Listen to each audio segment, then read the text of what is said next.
to me and his channel.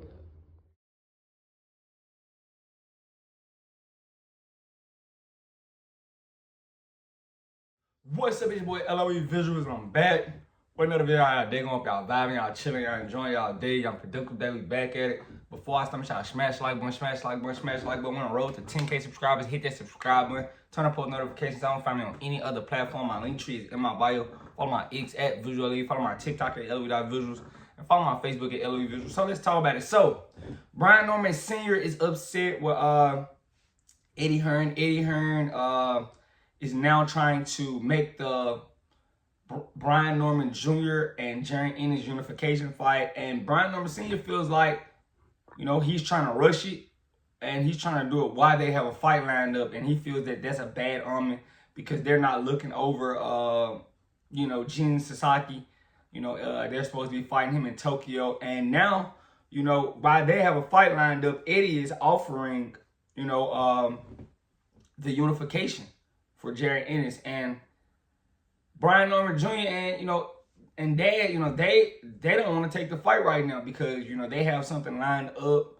They said they are willing to negotiate 1 week after their fight with Jin Sasaki, but Eddie Hearn is trying to make it right now, and he's trying to get it done.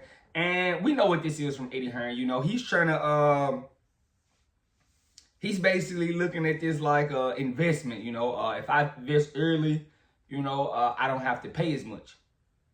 That's all. That's how he's looking at it. If I invest early, I don't have to pay Brian Norman, Jr. a lot of money. But if he goes over in Tokyo and who knows, he stops this Jin Sasaki guy, he might raise his profile, up, and then he might ask for something outlandish or something that Eddie Hearn. I wouldn't consider it outlandish. If he goes to beat Jin Sasaki and it grows his fan base, I mean, he's a champion too.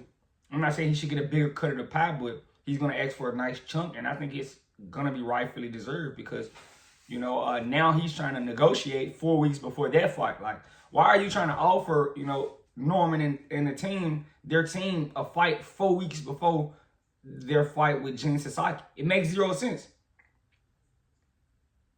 Now, the only sense it does make is, he's trying to get this fight done before, they fight Jin Sasaki. He's trying to get it signed already because he doesn't want to pay if, Brian Norman Jr. goes over there and looks wonderful, stops the guy or beats the brakes off of him, hurt him. He might hurt him bad, and, the fans might gravitate towards him. Who knows?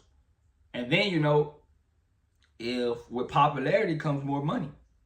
So Eddie is looking at it, like I said, like an investment, like a stock. If I buy low on it right now, I might not have to pay if, it gets more popular. And that's what he's trying to do. That's why, he's coming out of the woodworks looking to make this fight now. Eddie is basically trying to be smart, and, Brian Norman Sr., he kind of caught on to it. And he caught on to the play, which is smart, See, that's why it's good to have a good father in your life, because your father gonna understand things and be more mature, and because who knows, if Brian Norman was by himself, he would have been like, yeah, I want that fight, and would have signed it quick, not knowing the play behind Eddie Hearn and what he's doing. Because he knows Boost wants to fight unification fights, and he wants to be undisputed before he moves up. You can only get undisputed if you go through Brian Norman Jr. It has to happen. He has a piece of the puzzle.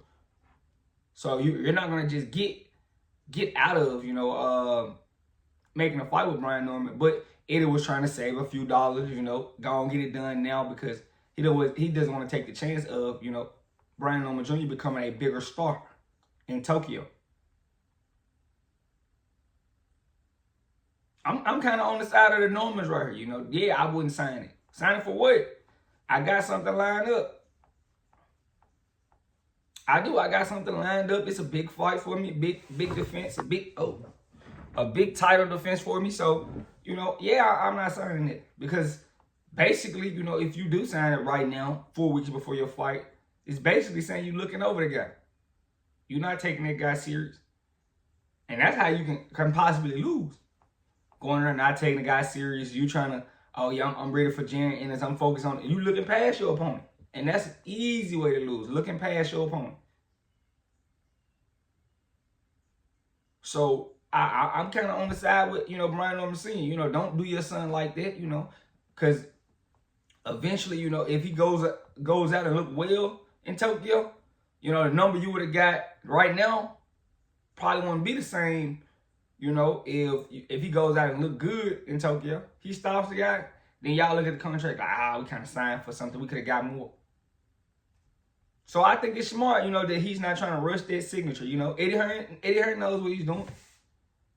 And now, you know, if Eddie Hearn doesn't keep that same energy, you know, after, you know, the fight's done, you know, if Brian Norman wins, are you still going to be willing to negotiate? That's the question. Are you still going to be able to? Because Boots already said, you know, he's trying to get unification so he can become undisputed. I don't think he's going to be at welterweight much longer. He's too big. And you see him, you know, fight weeks, he looks like a skeleton. I don't think he's going to be kicking it at welterweight too much longer, if I'm being honest.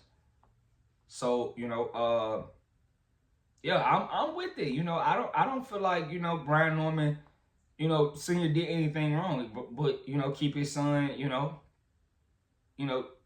looking out for his best interest. You know, I don't think he did anything wrong. Eddie Hearn just trying to run a small little quick play. You know, shiesty Eddie. You know, Eddie's a shiesty guy. You know, so I'm with it. I caught the play. You know, if anything, why not wait till after the fight's done? You trying to get him for as cheap as possible. That's why you're trying to negotiate right now. Because he go fights in front of millions in Tokyo, and, you know, the boxing fans over there are a little bit more engaging. So they'll gravitate to Brian Norman Jr. since they know him. And now you will be looking at paying him more, and you don't want to do that. That's all this is. This is a ploy so he doesn't have to pay Brian Norman, you know, a substantial amount of money. And Brian Norman Sr. knows that. So, you know, he was like, nah, we can wait till after their fight, you know, then negotiate. Which is smart. Very smart. So you won't hear no contest from me about them, oh, yeah, they ducking Boots. No, they're not. He has a fight with Gene Sasaki lined up, and he's willing to negotiate with Boots and Eddie Hearn 1 week after they fight. It's pretty common, if you ask me. It's pretty common. If they don't want to negotiate after that 1 week, we know what the play was. Eddie wanted to save as much money. That's why he tried to negotiate while he already had a fight signed. Yeah, so, yeah. Brian Norman Jr., Brian Norman Sr., they did right. It's very smart of them. So, you know, let me know what you guys think. I think this is a play from Eddie Hearn. You know, he wanted to, you know, get the fight signed early as possible. You know, before, you know, he went over to Tokyo, grabbed the fan base, and, you know, he was trying to buy this stock as low as possible and, you know, let it invest out. And, you know, shout out to Brian Norman Sr. for catching the play. You know, that's I'm glad, you know, Pops was in his son's corner, because that's all Eddie Hearn's trying to do. And I don't like it, but let me know what you guys think in the comment section. Make sure y'all smash the like button, smash the like button, smash the like button. On the road to 10K subscribers, hit that subscribe button, turn the post notifications on. Find me on any other platform. My link tree is in my bio. I love you guys so much. I'm out.